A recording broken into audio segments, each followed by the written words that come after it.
예, 안녕하십니까. 예, 만나서 반갑습니다. 우리가 부처님의 가르침을 공부하면서 꼭 명심해야 될 게 있어요. 바로 인연법. 무슨 법? 인연법. 다른 말로는 또 무슨 법이라고 했죠? 그렇죠. 연기법. 인연법, 연기법. 인연법 하면 인연 따라 일어나고 인연 따라 사라진다. 인은 원인이란 뜻이고요.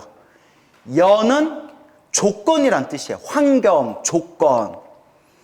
그러니까 인은 원인, 씨앗이에요. 근데 씨앗만 뿌렸다고 싹이 나요, 안 나요? 안 나죠. 시멘트에다가 씨앗 뿌려봐요. 싹이 나요, 안 나요? 안 나죠.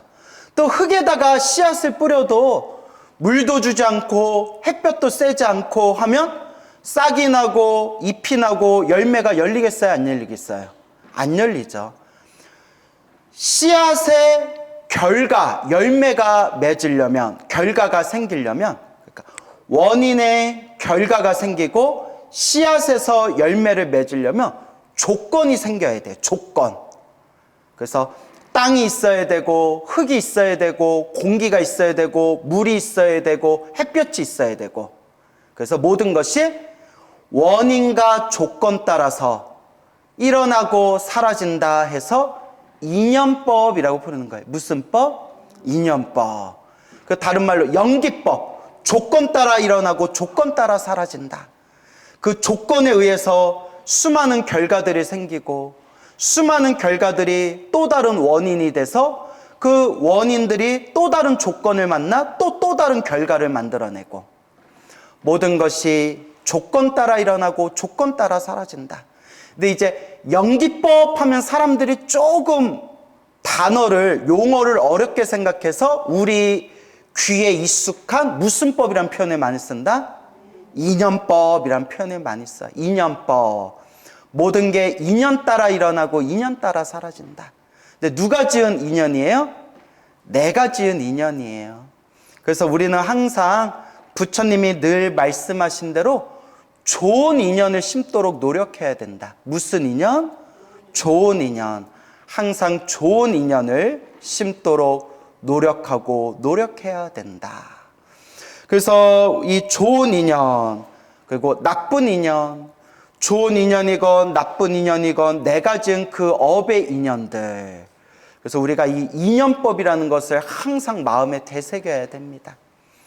여러분들이 이번 생에 사람으로 태어난 것도 누가 지은 좋은 인연법이에요? 내가 지은 좋은 인연법이고, 여러분들이 이렇게 부처님 가르침을 만나서 여러분들이 부처님의 가르침을 닦을 수 있는 것도 누가 지은 좋은 인연법이에요? 내가 지은 좋은 인연법이에요. 이 좋은 인연법을 잘 심고 닦아나가야 돼요. 부처님 불교설화에 보면 이 인연법에 얽혀있는 놀랍고도 재밌고 또 때로는 오싹할 정도로 무서운 얘기도 많아요. 인연법. 머나먼 옛날에, 옛적에 한 부부가 살고 있었어요. 남편과 아내가 살고 있었는데 이 아내가 불임이었나 봐요. 그래서 불임, 애를 못 갖는 거예요. 임신을 못 하는 거. 그래서 계속 오랜 시간이 지나도 아이를 낳지 못하니까 남편이 첩을 들였어요. 그래서 둘째 마누라를 들였는데 둘째 마누라가 얼마 지나지 않아서 덜커덕 임신을 한 거예요. 그러면 이 첫째 마누라가 좀 아쉽고 질투도 나고 시샘도 날 수는 있지만 그래도 이것도 인연법이다 생각하고 내가 애를 낳지 못했지만 뭐 둘째 마누라라도 애를 낳았으니까 내 자식이다 생각하고 잘 키워야 되겠다, 뭐 이런 마음도 내야 사실 착한 사람이잖아요. 그죠? 그런데 미워하는 걸 떠나서, 막 미워하고 질투하고 시기하는 걸 떠나서 선을 넘어버립니다.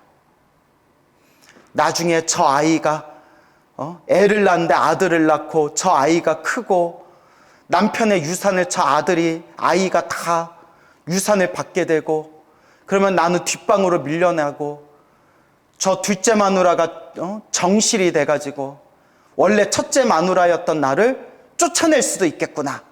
온갖 망상을 일으키더니 이 첫째 부인이 둘째 부인을 찾아가서 이거 임산부한테 좋은 약이니까, 임신했을 때 산모하고 애한테 좋은 약이니까 이거 약을 먹어봐 하고 약을 지어줬는데 덜커덕 유산을 한 거예요.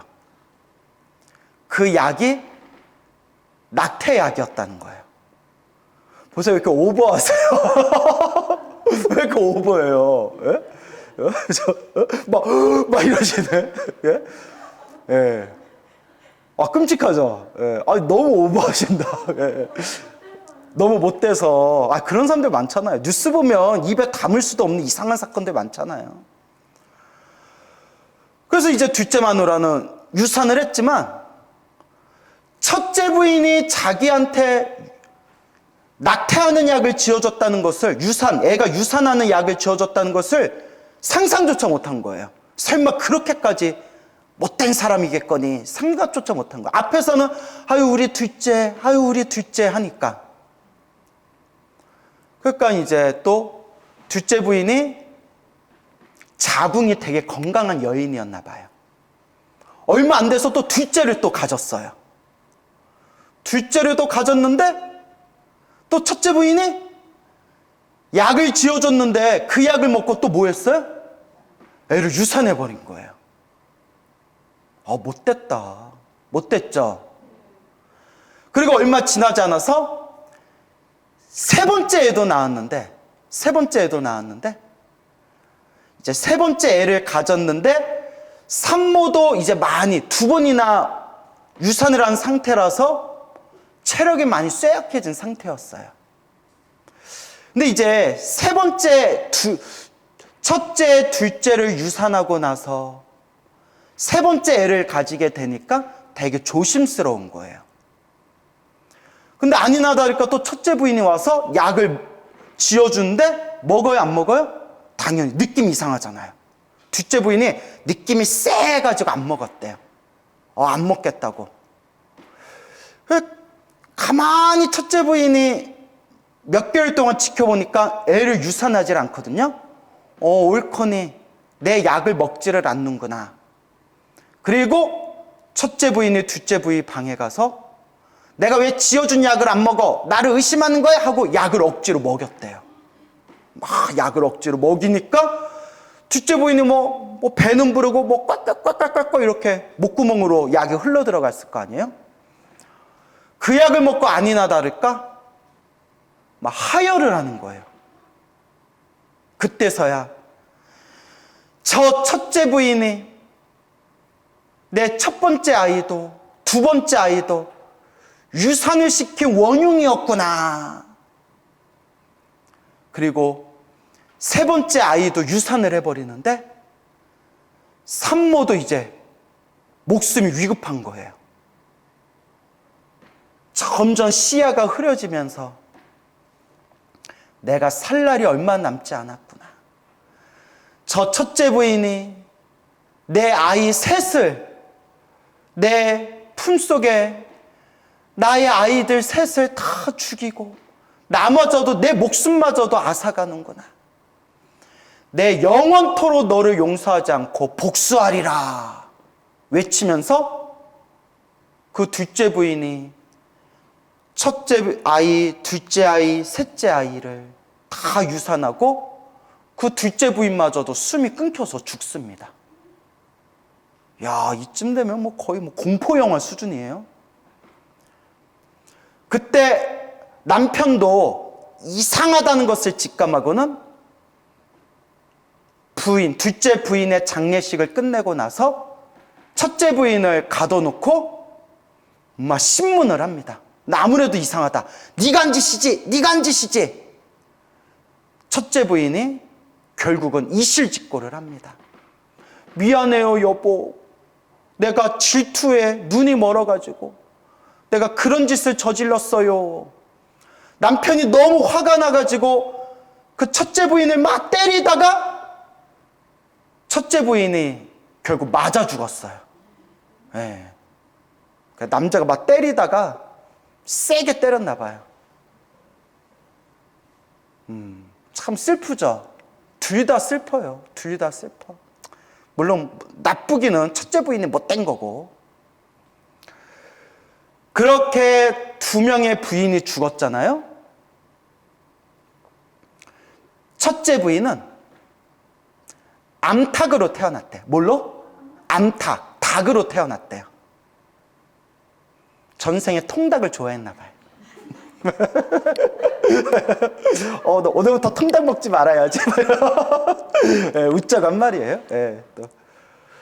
암탉으로 태어났고, 너한테 내가 반드시 영원토록 복수하리라 했던 둘째 부인은 고양이로 태어났대요. 첫째 부인은 암탉으로 태어났고, 복수하겠다는 둘째 부인은 고양이로 태어나가지고, 암탉이 알을 낳고 병아리가 태어나자마자 암탉 앞에서 고양이가 어떻게 했을까요? 물어가는 거예요. 암탉 앞에서 고양이가 암탉 앞에서 병아리를 막 물어가는 거예요. 낳을 때마다. 복수예요, 복수. 네 새끼 내가 잡아가지롱. 그렇게 암탉은 자기가 병아리 낳을 때마다 괭이가 잡아가고, 고양이가 또 물어가고, 고양이가 또 잡아먹고, 그러다가 마지막에는 이 고양이가 그 암탉의 목을 꽉 물어버렸대요. 암탉이 고양이의 목에 물려서 피를 철철 흘리면서 죽어가면서 암탉도 복수심을 일으켜요. 그 축생이지만 이놈의 고양이, 내가 병아리 낳을 때마다 내 새끼 다 잡아먹고 내 목숨까지 앗아가는구나. 다음 생에라도 내가 복수하리라.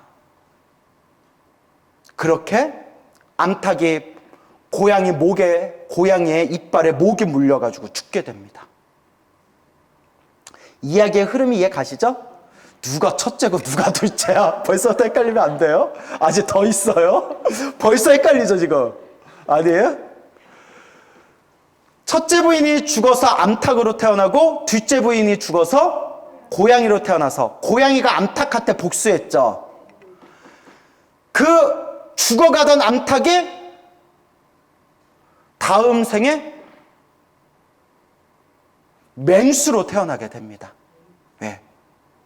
그런 어떤 표범으로 태어나게 되고, 표범, 살쾡이, 표범으로 태어나게 되고, 고양이로 태어났던 둘째 부인은 사슴으로 태어났대요. 사슴. 또 바뀐 거예요. 사슴이 새끼를 낳을 때마다 뭐가 나타나서? 표범이 나타나서 암사슴이 새끼 낳을 때마다 새끼 사슴을 물어가는 거예요. 한 마리 낳았는데 물어가고, 두 마리 물어가는데 물어가고, 세 마리 낳았는데 또 물어가는 거예요. 마지막에 이 표범이 암사슴의 목을 꽉 물었대요.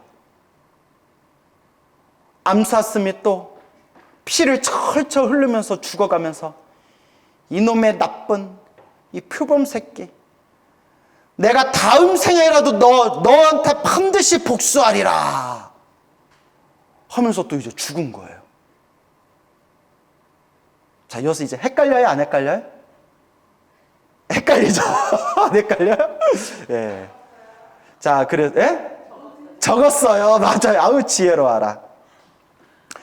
첫째 부인이 암탉으로 태어났다가 표범으로 태어나서 복수했고, 둘째 부인이 고양이로 태어나서 복수했다가 그 다음에 암사슴으로 태어나서 또 죽어가면서 복수하리라 하고 죽은 거예요.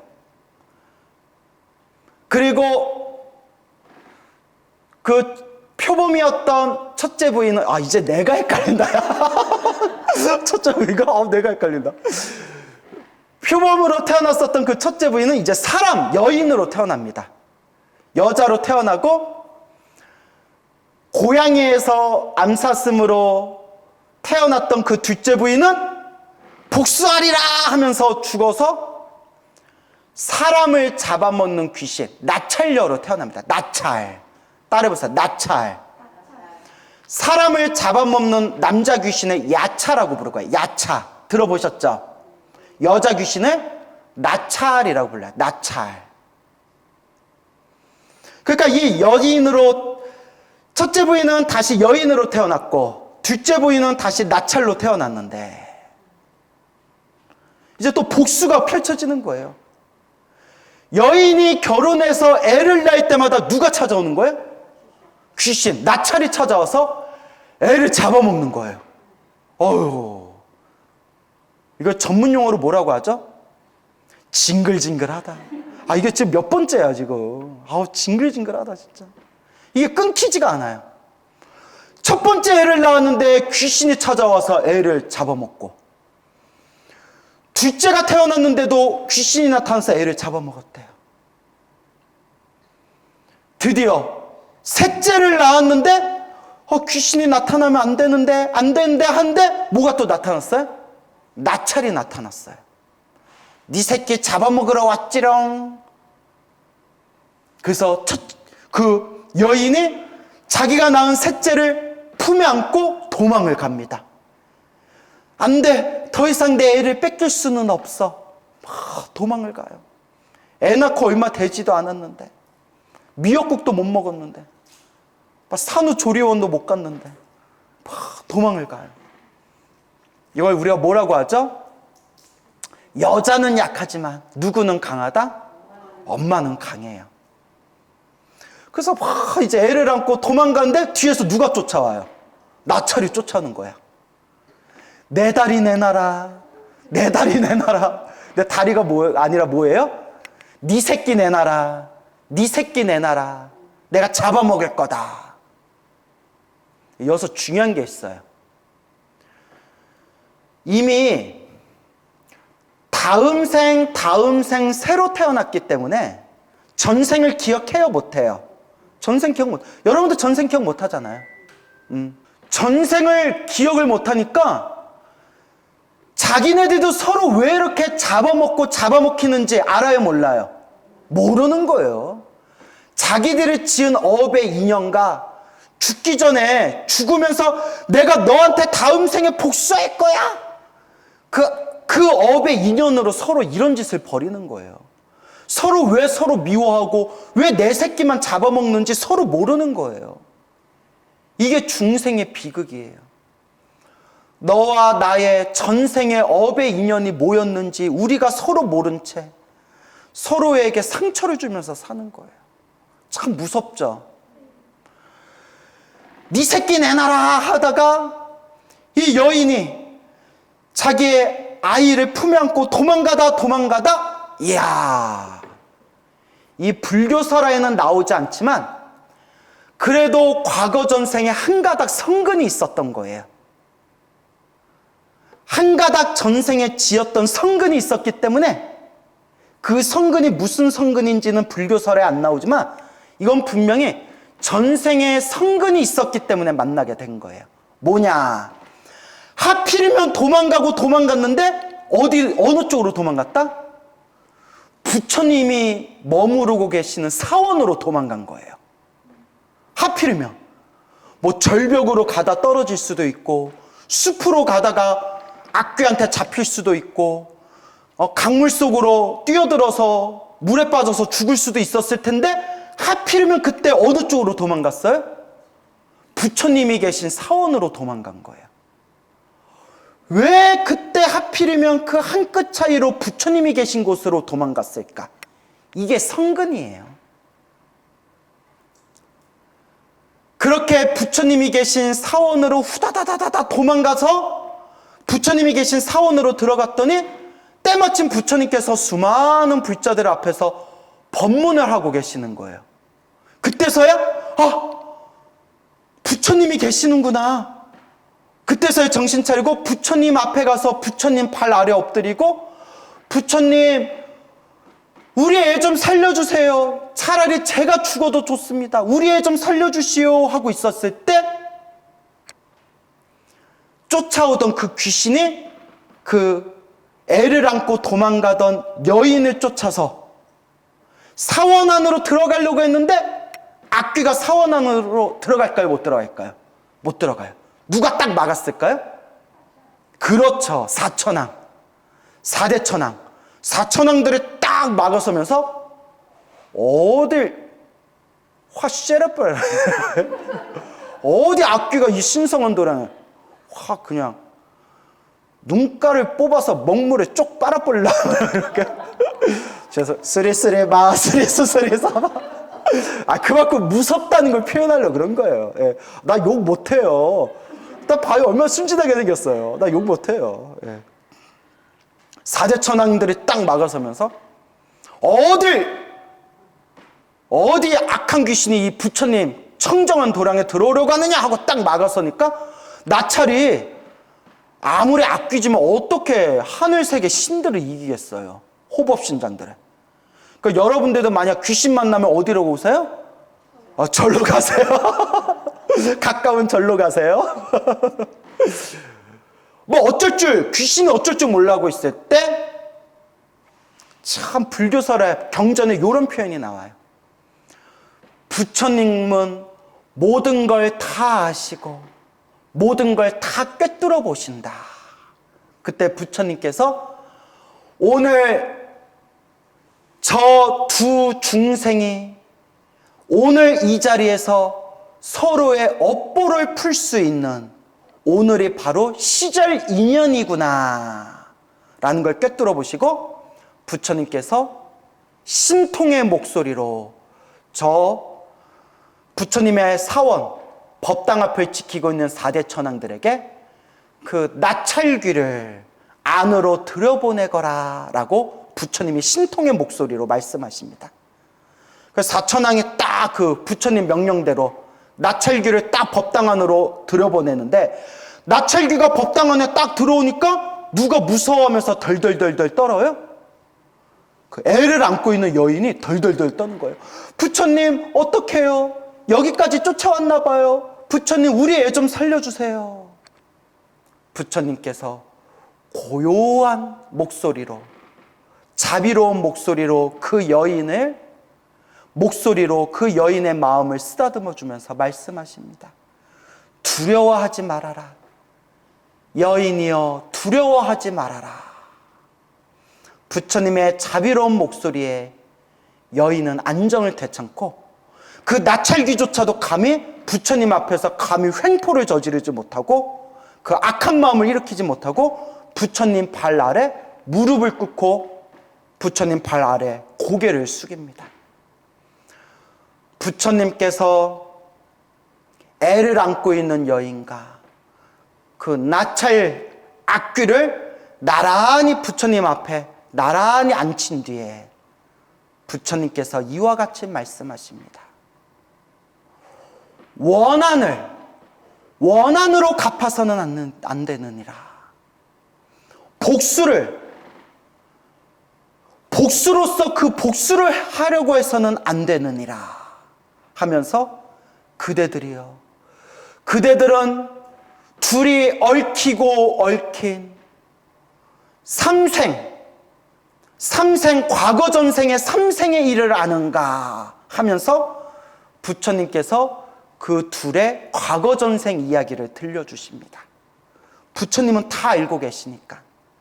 그래서 첫째 부인이 있었고 둘째 부인이 있었고 둘째 부인의 애를 가졌는데 첫째 부인이 둘째 부인의 애를 억지로 몰래 낙태시켰고 결국은 둘째 부인마저 목숨이 끊기게 되었고 둘째 부인이 죽으면서 첫째 부인을 향해서 복수하리라 라는 악한 마음을 가지고 죽었는데 그 첫째 부인은 암탉으로 태어나고 둘째 부인은 복수하겠다 했던 둘째 부인은 고양이로 태어나고 그리고 또 고양이로 태어난 둘째 부인이 암탉으로 태어난 첫째 부인의 병아리들 다 잡아먹고 결국 목을 물어서 죽이고 암탉이 죽으면서 다음 생에 복수하리라 하면서 죽었는데 암탉은 무엇으로 태어나고? 표범으로 태어나고, 그 고양이는 또 뭘로 태어나고? 암사슴으로 태어나고, 암사슴이 새끼 사슴을 낳을 때마다 표범이 잡아먹다가 또 결국 그 암사슴 어미의 목을 또 물어가지고 죽이는데, 또 암사슴이 죽으면서 뭐하리라? 복수하리라. 그 암사슴은 또 무엇으로 태어나고? 악귀로 태어나고, 나찰, 악귀로 태어나고, 그 표범은 또 무엇으로 태어나고? 또 그 여인으로 태어나서 애를 낳을 때마다 악귀가 잡아먹더니 세 번째 아이를 부둥켜 안고 도망가서 결국 누구 앞에서 만나게 된 것이다? 부처님 앞에서 드디어 이 삼생 전부터 얽히고 얽혔던 이 과거 전생에 서로가 서로 지독하게 엮여있던 그 왼수들이 부처님 발 아래 서로 만나게 된 것이다. 우와, 참 지독하다, 그죠? 참 지독해요. 그러면서 부처님이 말씀하십니다. 놓아라, 내려놓아라. 원한을 원한으로 갚으려 하고, 복수를 복수로서 갚으려고 하니 어느 세월에, 이 끝없는 윤회의 삶 속에서 어느 세월에 끝나겠는가? 여기서 놓아버려라. 그때서야 서로가 서로 눈물을 펑펑 쏟으면서 부처님 몰랐습니다. 부처님 잘못했습니다. 서로 눈물을 흘리면서 부처님 앞에서 참회를 하는 거예요. 그리고 그 나찰귀와 그리고 그 평범한 여인이, 그 평범한 여인의 몇째 부인이에요? 슬슬 이제 헷갈려요. 첫째 부인이 평범한 여인까지 온 거고, 둘째 부인이 악귀까지 온 거예요. 맞죠? 내가 헷갈려서 그래요. 과거 전생의 첫째 부인과 과거 전생의 둘째 부인이 비로소 이제서야 부처님 앞에서 서로 손을 부둥켜 안고, 그랬구나. 내가 너 애 낙태시키고 너 마음 많이 아팠구나. 그랬구나. 내가 네 병아리들 다 잡아먹고, 이번 생에 네가 애 낳을 때마다 내가 다 잡아먹고, 그랬구나. 미안하구나. 이제 우리 여기서 끝내자. 정말 미안하다. 여기서 끝내자. 그 평범한 첫째 부인이었던 그 이번 생 평범한 여자는, 부처님 다 제 잘못입니다. 모든 시작이 저 때문에 일어났습니다. 그때 질투와 시기에 눈이 멀어가지고 제가 이와 같은 끔찍한 악업을 저질렀습니다. 참회하겠습니다. 그리고 이번 생 악귀로 태어났던 그 전생의 둘째 부인은, 부처님, 제가 이 여인의 첫째 아이, 둘째 아이를 이번 생에 잡아먹었습니다. 저도 참회하는 마음으로 이 셋째 아이만큼은 평생토록 제가 보호하고 지켜주겠습니다. 평생 동안 이 셋째 아이가 제 친자식과 같다 마음으로 제가 보호하고 제가 옆에서 보살피겠습니다. 우리의 악연을 여기서 끝내겠습니다. 라고 부처님 앞에서 서원을 세우고, 그 참으로 기구하고 불쌍했던 두 여인의 삼생의 악연이 그 자리에서 모두 다 소멸되고 끊어지고 좋은 인연으로 이어지게 되었다라는 그런 이야기가 전해지고 있습니다. 우와, 무섭죠? 무서워요. 어떤 불자님이 자살까지 생각했대. 자살까지. 내가 왜 저런 인간을 만났나? 내가 왜 저런 남편을 만나서 수없는 세월 동안 내가 왜 이렇게 피눈물을 흘리면서 사는가? 저 인간은 헤어져 주지도 않고 왜 내 가슴에 몫을 박는가? 정말 자살까지 생각하셨대요, 그 보살님이. 얼마나 무서워요. 그런데 제 법문을 듣고 마음의 몫이 뽑혔대요. 이럴까 내 자랑 같다, 야. 그건 아니고요. 그건 절대 아니고요. 그분 말씀이 저 인간 만난 게 누구의 업이었구나? 내 업이었구나. 이번 생 내가 닦아야 되는구나. 내 과거 전생의 핏덩어리, 내 과거 전생의 업보를 이번 생에 만난 거구나. 그 얘기를 직접 들었습니다. 어떤 분이 너무나 힘들었대요. 너무나 괴로웠대요. 자식 때문에. 부부관계는 이혼이라도 하면 되는데 자식은 어떻게 끊을 수가 없더래요.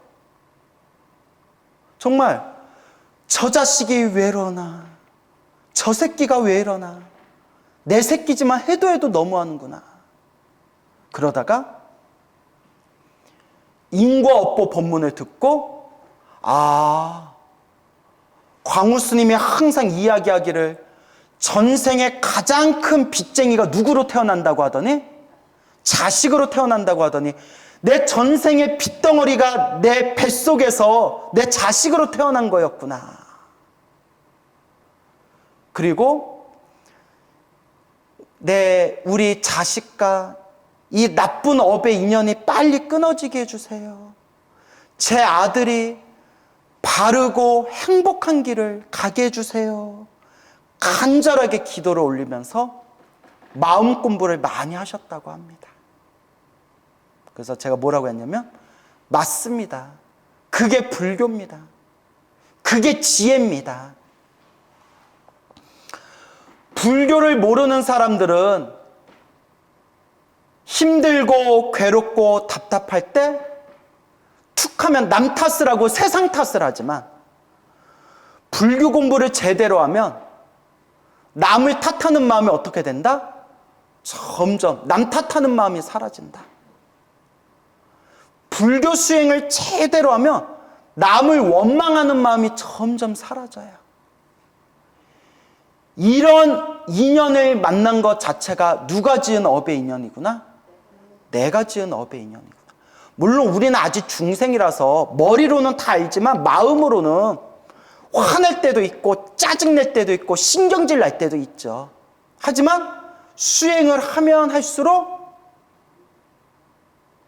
스스로를 성찰하고 돌이켜볼 수 있는 힘이 생기게 됩니다. 그게 불교의 지혜예요.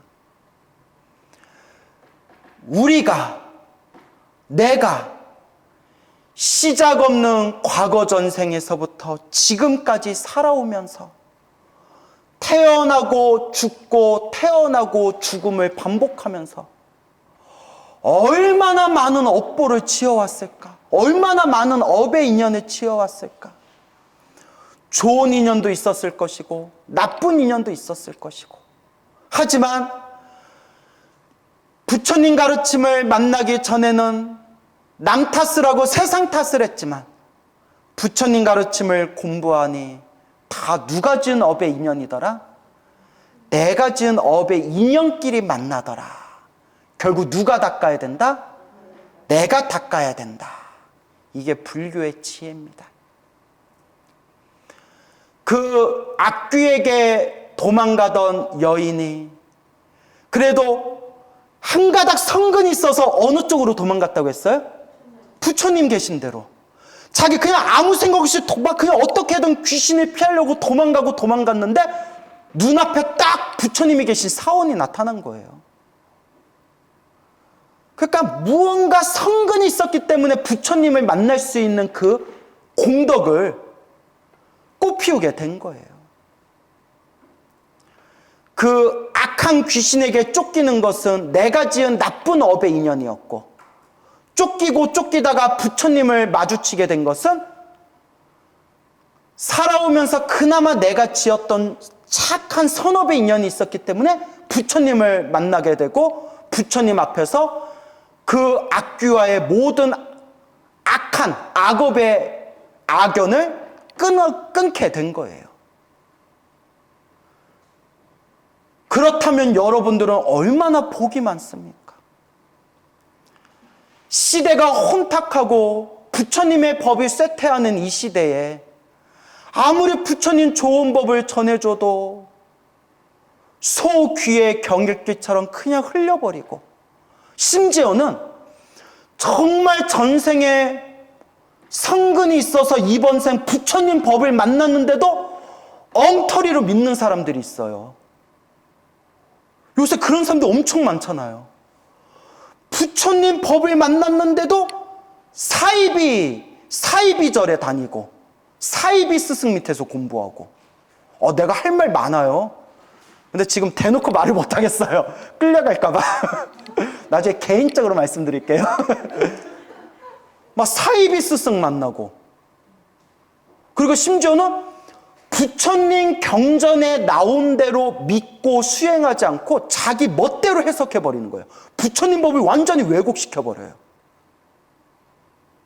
근데 우리는 그래도 얼마나 복이 많습니까? 부처님의 법을 만나고 부처님의 바른 법을 경전의 가르침에 의지해서 닦을 수 있다는 것, 얼마나 복이 많습니까? 부처님의 법이 점점 쇠퇴하는 시대에는 부처님의 바른 법을 듣는 중생들이 줄어든대요. 실제로 그렇잖아요. 우리 유튜브 같은 데 들어가 보면 정말 좋은 법문, 부처님의 좋은 말씀을 전하는 그런 분들의 말씀은 조회수가 낮아요. 근데 막 자극적이고 남 괴롭히고 막 우리의 욕망을 부추기는 그런 프로들은 조회수가 막 몇백만 막 이러잖아요. 이 말법 시대일수록 부처님의 바른 법을 잘 닦아야 됩니다. 그러면 어떤 게 부처님 바른 법이냐? 광우 스님 말도 부처님 바른 법이 아니에요. 그래서 제가 늘 불자님께 드리는 얘기가, 스님 말도 100% 믿지 말아라. 스님의 말씀도 여러분들을 부처님의 가르침으로 인도해 주는 징검다리 역할일 뿐이지, 여러분들이 항상 의지해야 할 최고의 진리의 말씀은 누구의 말씀이다? 부처님 말씀이다. 부처님 경전을 의지하고 늘 염불하고 기도하고 수행하고 공덕을 닦으면서 여러분들 삶에 아름답고 좋은 인연을 많이 닦아나가시기 바랍니다. 우리가 부처님의 가르침을 공부해 보면, 부처님은 정말 위대하시고 참 거룩하시다. 그리고 또 이런 생각을 하게 되죠. 부처님이 중생을 제도했을 때 부처님 말 한마디면 모든 중생이 다 부처님 말씀을 잘 들었을 것이다 라고 생각하는 분들이 계시는데, 실제로 우리가 부처님의 가르침을 공부하고 또 부처님 일대기, 부처님의 생애를 공부해 보면 전혀 그렇지만은 않았구나라는 걸 알게 됩니다. 부처님 2600여 년 전 석가모니 부처님께서 중생들을 제도하실 때 징글징글하게 말 안 듣는 중생들이 많았다 적었다? 많았어요. 예? 징글징글하게. 그래서 저도 부처님 가르침을 이렇게 공부해 보면, 야, 정말 중생들의 말을 안 들었구나. 부처님의 가르침을 통해서 깨달음을 얻거나 거룩한 성자의 길을 걸으신 분들도 있고, 너무나 고통스럽고 괴로움이 가득했을 때 부처님의 가르침과 그 자비의 가피를 통해서 크나큰 그런 어떤 부처님의 구제를 받은 중생들도 헤아릴 수 없이 많지만, 부처님 당시에도 부처님 말씀을 잘 안 듣고 심지어는 부처님을 비난하고 비방하고 욕을 하고 심지어 부처님을 죽이려고 암살까지 일어났어요. 물론 실패했지만 부처님을 죽이려고 수없는 그런 부처님을 죽이려는 계획들이 부처님 일대기에 많이 나옵니다. 물론 부처님께서는 그것을 다 자비의 힘으로써 그 모든 원수들을 다 자비로써 품어주셨지만, 야, 부처님께서 이렇게 우리 중생들을 위해서 수없는 억겁의 세월 동안 수없는 그 과거 전생에서 오직 중생들을 제도하기 위해서 보살행을 닦고 육바라밀을 완성하셔서 저렇게 위없는 깨달음을 얻으시고 오직 모든 중생들을 구제하기 위해서 세상에 출현하신 이 위대하신 분인데도 업장이 두꺼운 중생들은, 어떤 중생들? 업장이 두껍고 업보가 두꺼운 중생들은 오히려 부처님을 비난하고 비방하고 부처님에게 심지어 해를 끼치려고까지 합니다. 참 이게 우리 중생의 속성이에요. 우리 중생의 어리석음이 이와 같이 많습니다. 그래서 부처님의 생애, 부처님의 일대기를 공부하면 재미난 얘기들이 많이 나오는데 그 중에 정말 징글징글하게 부처님 말씀을 안 들었던 스님들의 사건이 크게 한번 터집니다. 그게 바로 그 유명한 코삼비 사건이에요. 코삼비 비구 사건. 코삼비. 부처님 당시에 2600년 전에 코삼비라는 도시가 있었어요. 코삼비. 그 코삼비에 굉장히 그 코삼비가 도시가 상업이 발달하고 좀 물질적으로 넉넉한 도시였던 것 같아요. 그래서 수많은 비구 스님들이 그 코삼비에 모여가지고 큰 사원에서 그렇게 유복한 복 많은, 왜냐면 공양이 풍족했기 때문에 복 많은 그런 출가 생활을 하면서 수행을 하던 그런 코삼비의 비구 스님들이 있었습니다. 굉장히 많았대요. 아주 많은 몇백 명, 한 몇천 명 정도 되는 비구 스님들이 코삼비라는 도시에서 그 코삼비의 사원에서 수행을 하고 있었는데 아주 사소한 사건이 있었대요. 사소한 사건. 별거 아닌 사소한 사건이 있었는데 스님들이 굉장히 많다 보니까 그 많은 스님들 사이에서도 뭐라고 표현해야 되나요? 각자가 모시는 선생님, 자기들이 모시는 큰 스님들 이렇게 파벌이 있었을 거 아니에요. 뭐 파벌이라는 표현이 좀 안 맞을 수도 있겠지만 그냥 알아듣기 쉽게 표현하면 뭐 파벌이라고 해서 서로 막 몇 살 잡고 싸운 건 아니고요. 그래도 나를 가르쳐 주신 스승님을 기준으로 해서 서로 이렇게 또 자기들만의 모임이 있었을 거 아니에요. 사람이 많다 보면. 그때 경전을 연구하시던 큰 스님과 계율을 연구하던 큰 스님 사이에서 아주 사소한 사건이 하나 발생했대. 사소한 사건. 우리 입장에서 보면 별거 아닌 사건인데 그게 서로 그냥 대화하는 와중에서 서로 말에 오해가 생겼나 봐요. 그러니까 여러분, 인생을 살아가면서 정말 내 삶의 중요한 부분이 아니라면 사소한 거는 그냥 아우 잘못했습니다 하고 넘어가는 게 속 편해요. 그게 비겁한 게 아니에요. 그냥 쓸데없는 거에 그다지 내 삶에 중요하지 않은 일에 감정 소모를 안 하겠다는 뜻이에요. 정말 여러분들이 뭐 사업을 하거나 장사를 하거나 여러분들 생업이나 여러분들 삶에 있어서 중요한 부분이라면 꼬치꼬치 따질 건 따져야 되지만 사소한 것들은 그냥 아이고 죄송합니다, 아이고 미안했습니다, 저에게 침을 뱉어 주십시오, 그냥 뭐 이렇게 대충 넘어가는 지혜도 필요해요. 공감하시죠? 예. 그럼 뭐 따져봤자 뭐예요? 그런 거 막 요새 막 자기 권리를 행사하겠다고 따지는 게 자칫 갑질 문화가 돼버리고, 그러니까 너무 지나치니까 막 마음에 상처받아서 막 민원인 때문에 자살하신 공무원, 뭐 학부모 때문에 자살한 교사, 막 이런 사회적 문제가 막 생기잖아요. 가만히 보면 절에도 이상한 신도들이 있어요. 네? 절에도. 그나마 스님들한테는 좀 조심하는데, 물론 스님들한테도 함부로 하는 신도들도 있지만, 종무소 가면 또 직원들한테 그렇게 함부로 하는 분들도 있고, 저도 경험해봤는데, 모 사찰은 종무원이 신도들한테 함부로 하는 경우도 있어요. 그래서 제가 그 절을 잘 안 가거든요. 지방에 있는 유명한 절인데, 예전에 신도들하고 성지순례 갔는데, 우리 신도들한테 너무 함부로 대해가지고, 종무소 직원이. 그래서 이제 제가 그쪽으로는 성지순례를 안 가요. 제가 어딘지 말씀드릴까요? 어느 절인지? 참을게요. 개인적으로 말씀해요. 개인적으로. 여기서 어떻게 대놓고 얘기해요. 예, 그래요? 뭐 얘기해도 아마 우리 PD님이 편집해 주실 텐데, 제가 얘기한 것은 너무 꼬치꼬치 따지지 말고 좀 주변 사람들한테 친절하게 대하자. 이제 이 얘기하고 싶은 얘기예요. 그죠? 또 저 아시는 젊은 신도분이 있는데, 지방의 유명한 관음기도도량에 가서 절을 하는데, 법당 보살이 괜히 막 시비를 걸어가지고 막 이렇게 막 눈물이 막 터져서 막 울던 그런 신도분도 있어요.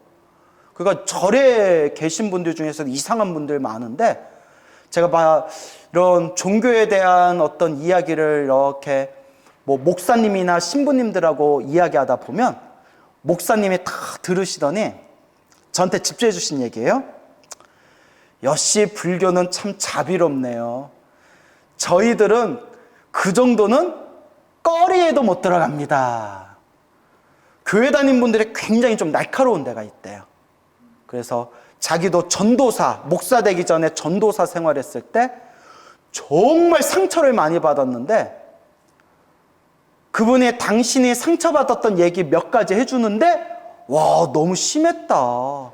그래도 교회 다닌다는 사람들이 어떻게 저렇게까지 심하게 저럴 수 있을까 싶었던 그런 얘기를 듣고, 그나마 절에 다닌 사람들이 좀 착한 편이구나, 또 이렇게 느낀 적이 있었어요.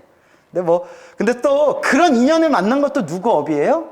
네, 또 자기 업이다 생각을 해야겠죠. 그래서 말이 이상한 대로 새어나갔는데, 그 두 분 사이에 사소한 오해가 생겼는데, 그 한 명이 미안합니다, 잘못했습니다, 제 죄입니다 하면 그냥 끝날 일이었는데, 서로가 뭐 정말 사소한 것 같고 네가 올래 내가 올래 이러다가 점점 말에 씨앗이 오해가 커져서 그 큰 스님, 두 분의 큰 스님을 사이로 해서 파벌 싸움이 난 거예요.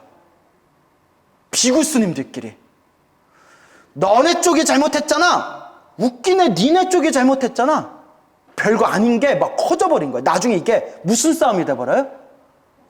감정 싸움이 돼버려요. 나중에 막 감정이 격화되고 이제 막 걷잡을 수 없는 상태까지 이르게 된 거예요. 물론 폭력 사태까지는 안 났지만 막 그런 감정과 갈등이 막 격화되니까 부처님께서는 다 알고 꿰뚫어 보시잖아요. 부처님께서 코삼비 비구들에게 부처님께서 이렇게 얘기하십니다. 비구들이여 다투지 말아라. 열애의 법 안에는, 열애, 부처님의 법 안에는 다툼이란 없다. 다투지 말아라. 그 부처님이, 살아계신 부처님이 그렇게 이야기하시면 들어야 돼요, 안 들어야 돼요? 예나 지금이나 중생들은 대책이 없어요. 뭐라고 하냐면, 부처님 가만히 계십시오, 저희들이 알아서 해결하겠습니다. 진짜 그렇게 나와요. 부처님 좀 가만히 계십시오, 저희들이 알아서 해결하겠습니다. 정말 나와요, 기록에. 야, 세상에, 살아계신 부처님이 비구들이여 다투지 말아라. 부처님의 법 안에 다툼이란 없다. 다투지 말아라. 놓아버려라. 여기서 끝내라. 덮어버려라. 근데 이미 서로 감정이 격화가 된 거거든요. 이젠 자존심 문제예요. 부처님 가만히 계십시오, 저희들이 알아서 해결하겠습니다. 부처님이 3번을 말씀하셨대요. 몇 번? 3번. 부처님이 3번을 똑같은 얘기를 하셨는데 비구들이 3번을 똑같이 뭐라고 대답했을까요? 가만히 계십시오. 저희들이 알아서 해결하겠습니다. 부처님이 3번을 말씀하셨는데도 듣지 아니하니 부처님께서 코삼비의 사원을 떠나십니다. 그래서 나온 불교 속담이 3번 말했는데 못 알아들으면 더 이상 말하지 말아라 라는 불교 속담이 그래서 생겼대요. 3번 말해도 부처님도 3번을 말했는데도 못 알아들으니 부처님이 떠나셨다. 그래서 부처님이 코삼비를 떠나서 지혜로운 자는 어리석은 자와 함께하지 않는다. 그 슈타니파드 유명한 얘기 있잖아요. 좋은 도반이 있으면 함께 그 길을 걸어라. 하지만 좋은 도반이 없다면 차라리 무소의 뿔처럼 혼자서 가라. 부처님이 깊은 숲속에 들어가십니다. 깊은 숲속에서 모든 사람과의 인연을 다 끊으시고 3개월 동안 숲속에서 안거에 들어가시는데 부처님께서 숲속에서 홀로 안거에 들어가시니 그때 그 숲에 코끼리가 나타나서 축생일지언정 거룩한 부처님의 모습을 보고 그 축생인 코끼리가 3개월 안거 동안 부처님 시봉을 했다고 합니다. 와, 축생일망정. 코끼리도 부처님을 뵙고 옆에서 시봉을 하는데 코삼비의 비구들은 뭐라고 했어요? 가만히 계십시오. 저희가 알아서 할게요. 코끼리보다도 못하다는 거예요. 코끼리가 어떻게 시봉을 했느냐. 공양 시간이 되면 코끼리가 코끼리 아저씨는 코가 뭐예요? 손이에요. 항상 이렇게 과일을 따가지고 망고를 따고 과일을 따가지고 아주 깨끗한 깨끗하고 넓적한 나무 잎에다가 부처님께 과일을 따서 공양 올리고 부처님이 한낮에 나무 밑에 앉으신데 날씨가 더우면 코끼리 아저씨가 코로 넓적하고 긴 나뭇잎을 쥐고서 옆에서 부처님께 부채질을 해드리고 부처님께서 물이 필요할 때 직접 아주 깨끗한 나뭇잎에다가 물을 이렇게 적셔가지고 부처님 바루에다가 물을 부어드리고 그 부처님을 지극정성으로 시봉했다고 합니다. 와, 그때 한 원숭이가 있었는데 부처님께서 숲에서 코끼리의 시봉을 받으면서 안거를 나고 계실 동안 원숭이가 가만히 보니까 근데 이 원숭이가 성근이 있는 원숭이에요. 무엇이 있는? 성근이 있는. 원숭이의 마음에 코끼리가 부처님을 지극정성 시봉하는 모습을 보고 나도 부처님께 공양 올리고 싶다라는 마음을 낸 거예요. 누가? 원숭이가. 그래서 원숭이띠들이 불교하고 인연이 깊대요. 그리고 믿거나 말거나 부처님이 원숭이띠라는 소문이 있어요. 믿거나 말거나. 그럼 어떻게 알아요? 근데 그런 얘기를 들었어요. 부처님이 아마 원숭이띠실 거라고. 근데 믿거나 말거나예요. 예. 그래서 이제 실제 들었어요. 그 옛날에 어른스님들이 원숭이띠가 불교하고 인연이 깊다, 많다, 뭐 이런 얘기도 하시고 했는데 그 믿거나 말거나. 원숭이가 부처님에게 공양 올리고 싶다. 나도 부처님께 공양 올리고 싶다라는 마음을 일으키면서 나무에서 꿀을 따다가 꿀을 코끼리에게 본대로 깨끗한 나무잎에다가 그 꿀 있죠. 꿀을 나무잎에 잘 이렇게 싸가지고 부처님 앞에 가서 부처님께 원숭이가 부처님 공양 올립니다 라고 사람 말을 해요 못해요? 그 원숭이 뭐라 그러죠? 깨깨깨깨 그거 이러면서 깨깨깨깨 거기 이랬을 거 아니에요? 귀엽죠? 네, 그러신다. 그렇죠. 그래서 부처님께 공양을 올렸는데 부처님이 흐뭇한 미소를 바라보시면서 이렇게 꿀을 보시고 손을 대지 않으시는 거예요. 부처님이. 원수가 막 당황하는 거예요. 왜 내 거 안 드시지? 왜 내 거 안 드시지? 원수가 딱 봤더니 꿀 안에 벌 몇 마리가 빠져 죽어 있는 거예요. 원숭이가 영특해. 요 꿀에 벌들이 이렇게 빠져 죽어 있어가지고 부처님이 손을 안 대시는구나.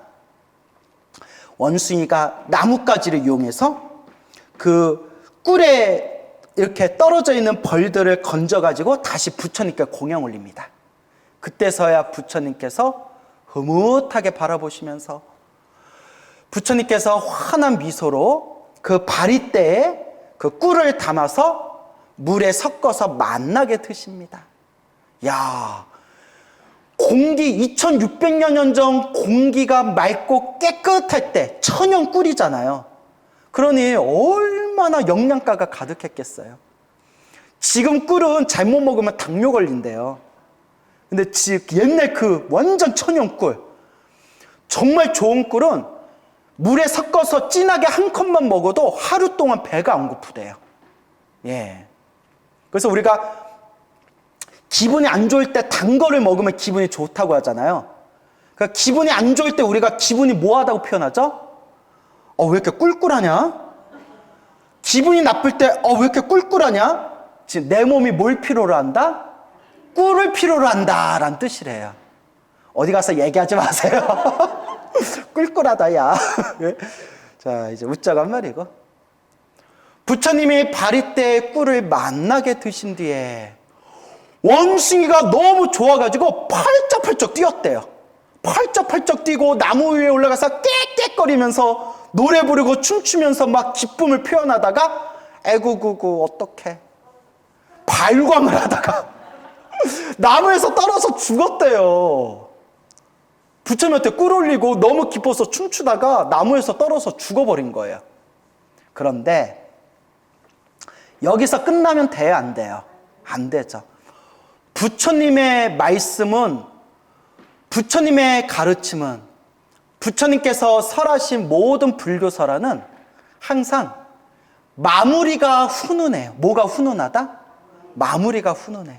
그래서 늘 부처님 법문을 뭐라고 표현하냐면 처음도 좋고 중간도 좋고 끝도 좋다. 비록 나무 위에서 원숭이가 떨어져서 죽었지만 원숭이가 떨어져서 숨이 딱 끊기는 순간 부처님께 정성스럽게 꿀공양을 올리고 너무나 그 공양을 스스로 기뻐한 그 공덕의 힘으로 원숭이가 숨이 끊어지자마자 하늘색의 신으로 태어났다고 합니다. 뿅 하고 하늘색의 신으로 태어났대요. 와. 어쨌거나 원숭이는 죽어서 하늘색의 신으로 태어나게 됩니다. 그런데 그렇게 부처님께서 코삼비 비구들을 멀리 떠나서 숲속에 들어가시고 나서 코삼비 비구 스님들의 갈등이 격화되고 있는 그 상황 속에 신도들이 이상한 걸 느끼는 거예요. 왜 부처님이 보이지 않지? 왜 부처님이 탁발을 나오지 않으시지? 항상 부처님이 비구 스님들과 함께 일렬로 아주 고요하고 아름다운 걸음으로써 성 안에 들어오셔서 자비로운 미소로 우리 중생들의 공양을 받아주셨는데 왜 부처님이 요 근래 들어서 한 번도 탁발을 나오지 않으시는 거지?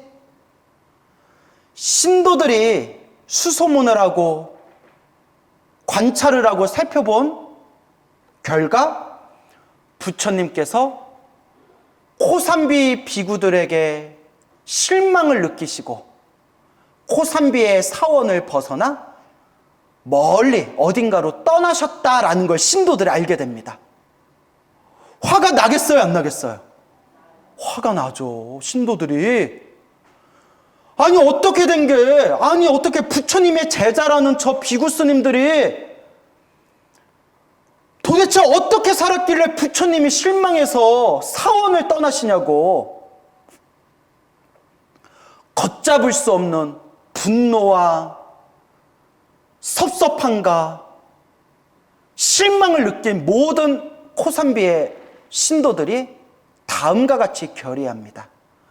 우리는 오늘부터 저 비구 스님들께 공양 올리지 않겠습니다. 부처님도 떠나버린 저 비구 승가에 어찌 우리가 공양을 올리겠습니까? 하고 공양을 올리지 않겠다고 선언을 합니다. 이게 유명한 부처님 생애에 나오는 코산비 사건이에요. 신도들이 대놓고 스님들에게 공양 올리지 않겠습니다 라고 했던 몇 안 되는 사건 중에 하나예요. 그 당시 부처님 당시에는 스님들이 딱 하루에 한 끼만 드셨어요. 하루에 한 끼. 그 하루에 한 끼도 방에다가 먹을 것을 쌓아두면 안 되고 하루에 한 끼 마을에 가서 신도들에게 탁발을 받아와서 그 자리에서 다 먹어야 되는 거거든요. 그런데 신도들의 공양을 올리지 않겠다고 서로가 결의를 한 뒤에 코산비 비구 스님들, 그 수백 명, 수천 명의 스님들이 도시에 들어가는데 아무도 공양을 올리지 않으니까 하루, 이틀, 사흘이 지나고 스님들이 굶어 죽게 생긴 거예요. 여러분, 옛 어른들 말씀에 하나 틀린 게 없어요. 배고파야 정신 차린다. 동감하십니까? 고생해야 정신 차린다. 그래서 우리 막 엉뚱한 짓 하는 애들 보면 냅둬, 고생 좀 해봐야 돼.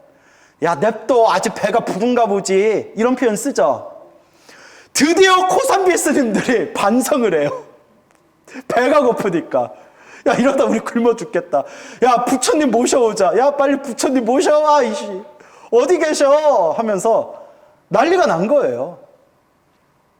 그리고 드디어 코산비 스님들이, 그 코산비의 비구 스님들이 부처님이 계신 숲속에 들어가서 부처님 발 아래 공경 예배하고 간절하게 부처님 코산비에 있는 사원으로 돌아와 주십시오.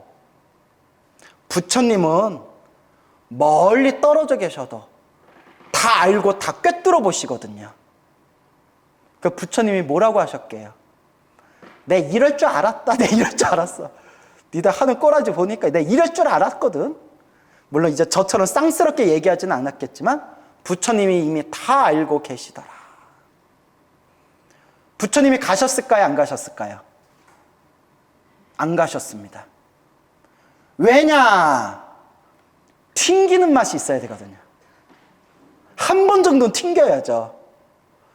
나보고 가만히 있으라고 하더니 어찌하여 나를 찾아왔느냐. 우리가 이렇게 얘기했으면 광우스님 속 좁아. 삐졌어 이랬겠지만 부처님은 그럴 리가 있겠어요? 없겠어요? 아니죠. 부처님은 대자대비하신 분인데 다만 어리석은 그 비구스님들을 일깨워주는 거예요. 뭐 오란다고 뭐 쪼로로 따라가시나? 부처님께서는 화를 내지 않으시되 아주 준엄하게 부처님의 방식으로 꾸짖는 거예요. 미워서 화가 나서 꾸짖는 게 아니라 부처님은 대자대비 그 자체시잖아요. 일깨워주기 위해서. 도저히 안 되겠다 해서 코산비 비구 스님들이 뭐 아난 스님이라든가 또 여러 아라한 스님들, 위대하신 대덕 스님들을 다시 멀리서 모셔와가지고 부처님을 설득해달라고 청을 올립니다. 부처님의 수제자와 같은 대덕 스님들이 찾아가서 세존이시여, 이 코산비 비구 스님들의 어리석음에 대해서 저희도 다 충분히 들었습니다. 지금 진실한 마음으로 참회하고 있으니 부처님 부디 용서해 주시고 사원으로 돌아와 주십시오. 그때서야 부처님께서 숲속에서의 나의 안거가 다 마쳤으니 돌아가겠노라. 그 부처님께서 수많은 비구 스님들의 그 위로를 받으면서 이제 사원으로 가기 위해 숲에서 막 벗어나려고 할 때 옆에서 3개월 안가 동안 시봉을 들던 코끼리가 숲 마지막 경계선까지 따라온 거예요. 그때 부처님께서 코끼리를 어루만져 주면서 이와 같이 말씀하십니다. 코끼리야, 코끼리야. 사람들이 살고 있는 도시로 가야 되느니라. 네가 갈 수 있는 것이 아니니라. 코끼리야, 코끼리야. 너는 숲속에서 코끼리끼리 어떻게 살아라? 끼리끼리 살아라, 코끼리야. 라고 얘기를 하시는 거예요. 재밌다. 그죠? 내가 말해놓고 센스 괜찮은데? 코끼리야, 코끼리끼리 끼리끼리 살아라. 코끼리가 막 슬퍼하는 거예요. 막 주먹 같은 눈물을 뚝뚝 흘렸대요. 코끼리야, 너는 정말 큰 공덕을 지었느니라. 코끼리야. 하지만 만남이 있으면 헤어짐이 있는 법. 이것이 바로 인연법이니라. 코끼리야, 너는 이미 이번 생에 비록 축생의 몸이지만 그 어떤 존재보다도 크나큰 공덕을 지었느니라. 열애는, 부처님은 스스로를 표현할 때 열애라고 표현하셨거든요. 열애는, 부처님은 사람들이 가득한 도시로 가야 되니 코끼리야, 숲속으로 돌아가거라 하고 부처님께서 마지막 작별 인사를 하고 비구 스님들과 코산비로 향하는데 코끼리가 숲에서 꺼이꺼이 울었대요. 꺼이꺼이 울고 울다가 슬픔에 장이 끊어져서 죽었대요. 부처님의 헤어짐이 너무 슬퍼서 슬픔에 애간장이 다 녹아서 죽었는데 마무리는 어떻게 해야 돼요? 훈훈해야 되죠. 불교설화에 이렇게 나옵니다. 제가 하나도 이야기 고치지 않고, 그 코끼리는 숨이 끊기자마자 하늘세계 신으로 태어났는데 그 어느 하늘세계 신들보다도 훨씬 더 큰 위덕을 갖추었다. 왜일까요? 보통 복을 지어서 하늘세계에 태어난 게 아니라 부처님을 옆에서 시봉했던 공덕의 힘으로 어떤 천신들보다도 아주 드높은 위덕을 갖춘 하늘세계 신으로 태어났다. 우와, 참 대단하죠. 그리고 부처님께서 이제 코산비로 향하시고 수많은 비구 스님들에게 따끔하게 그리고 간곡하게 권유를 하십니다. 다투지 말아라. 화합하여라. 물과 기름이 섞이면 서로가 서로 합하지 못하고 서로가 서로 둥둥 떠 있으면서 하나가 되지 못하지만 물과 우유가 서로 섞이면 하나가 되느니라. 나의 제자들은 물과 우유와 같이 화합해야 하느니라 라고 간곡하게 말씀을 하십니다. 부처님이 돌아오셨다는 소식을 듣고 수많은 불자들과 수많은 사람들이 다들 기쁘고 즐거워하게 됩니다. 부처님이 오셨다, 부처님이 오셨다. 그리고 몇몇 신도들은 부처님께 이와 같이 이야기합니다. 저 비구 스님들을 용서하지 마십시오. 저 비구 스님들을 쫓아내십시오. 은혜도 모르는 자들입니다. 그러니까 신도들 중에서도 이렇게 좀 과격파들이 있었던 것 같아요. 우리 부처님이 어떤 분이에요? 대자대비한 분이잖아요. 그대들이여, 그런 말 하지 마시오. 저들은 아직 번뇌와 욕망이 소멸한 거룩한 성인의 경지에 이르지 못했을 뿐이요. 아직 수행을 하고 있는 과정에 있기 때문에 때때로 어리석음에 휩싸이기도 하고 때때로 실수를 범하기도 하고, 하지만 누구라도 진실한 마음으로 잘못을 뉘우치고 참회했다면 그들을 용서해줘야 하오 하면서 부처님께서 그 신도들의 아프고 상처 입은 그 마음을 어루만져 주시고, 그와 같이 코산비 비구 스님들도 진정으로 뉘우치면서 다시 수행에 전념하였다고 합니다. 이게 바로 코산비 비구 스님들의 사건이 되겠습니다. 재밌죠? 예. 저도 오래전이지만 이 이야기 처음 보고 깜짝 놀랐어요. 이야, 살아계신 부처님이 계실 때에도 말 안 듣는 인간들이 있었구나. 머리 깎은 스님인데도 부처님 말을 안 들었구나. 그리고 별의별 일들이 또 앞으로 생겨요. 심지어 내받았다라고 들어보셨죠?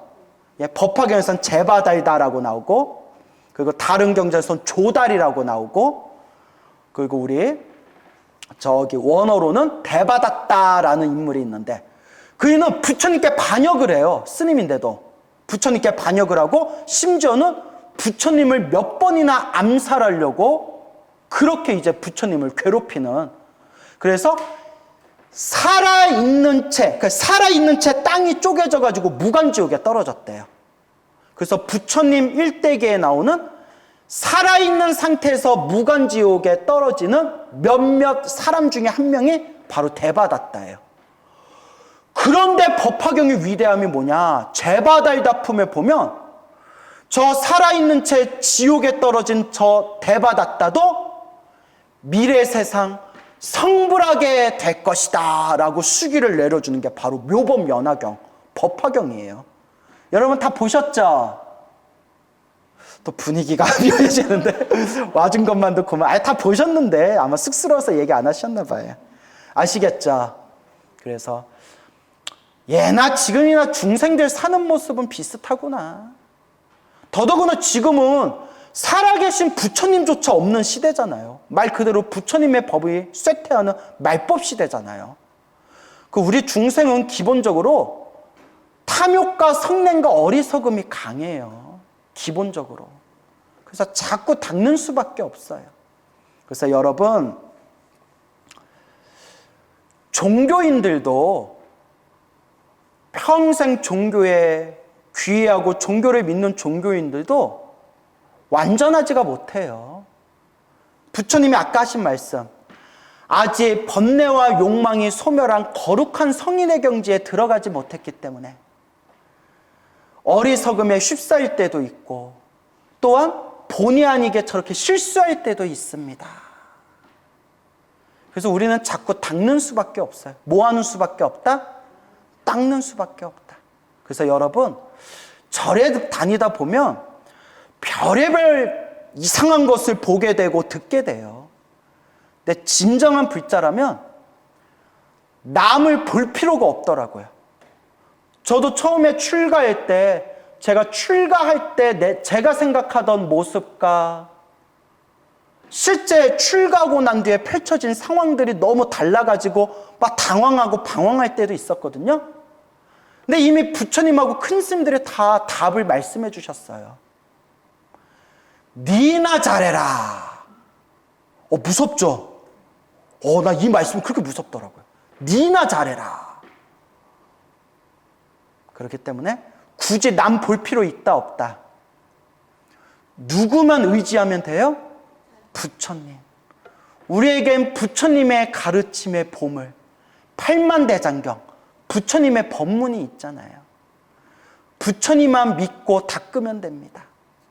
마치 저 원숭이가 죽기 전에 부처님께 그냥 꿀 하나, 그 꿀 한 덩어리 정성껏 올렸는데 하늘색의 신으로 태어났고, 코끼리가, 그 축생이었던 코끼리가 옆에서 부처님 시봉을 했는데 죽은 뒤에 하늘세계에서도 가장 위덕이 드높은 하늘세계 신으로 태어났는데, 하물며 사람으로 태어난 우리가 부처님께 절을 올리고 부처님께 간절히 염불하고 부처님의 경전을 독송하고 부처님께 공양 올리고 공덕을 짓는다며 그 복과 선업과 공덕이 얼마나 크겠는가 라는 것을 명심하면서 누구를 바라보자? 나 자신을 바라보고 부처님 법을 바라보고, 이걸 유식한 말로 자등명 법등명, 자기 자신을 등불로 삼고 부처님 법의 진리, 부처님 가르침을 등불로 삼으십시다 라는 것을 꼭 명심하시기 바랍니다. 알겠죠? 매일매일 염불하시기 바랍니다. 매일매일 자기 자신만의 수행을 닦으셔야 됩니다. 염불도 좋고 사경도 좋고 다란이도 좋고 절을 하는 것도 좋습니다. 결국은 누가 닦아야 된다? 자기 자신이 닦아야 된다라는 것을 명심하면서 여러분들 삶에 아름다운 공덕의 인연을 많이 지어 나가시기 바랍니다. 여기서 마치겠습니다.